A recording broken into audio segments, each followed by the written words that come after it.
question is actually one that I submitted for myself. I'm a City of Milwaukee resident. Yeah.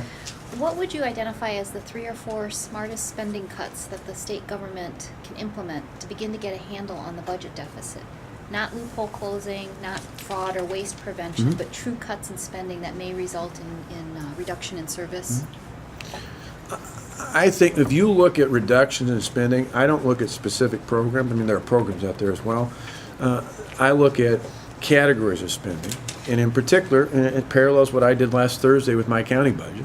I think you've got to address wage and benefits for all governments, state, local, school districts. Wage and benefits are a major portion. In some cases, school districts up to 80% of the cost.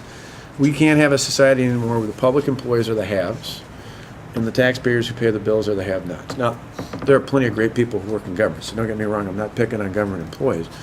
But there's got to be some balance there. And just as folks who work for Harley-Davidson, folks last year at Mercury Marine, folks are likely to up in Sheboygan County and Kohler are going to make some adjustments to keep jobs at the companies they work at, I think we have to do the same thing. It's what we're asking for county employees in the budget I presented a week ago. It's what I'd ask for state employees. Give you one good example.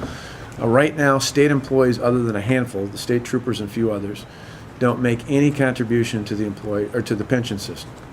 You go outside of government, well, one, most people don't have pensions, they have 401ks, but for those that do, the employee makes the employee contribution, the employer makes the employer contribution. Other than those handful of state employees, the state, the employer, makes everybody's, or the whole contribution. I'd change that. That one change alone saves $360 million. There are other examples like that with benefits beyond just retirement. I think there are things we can do to help balance the budget.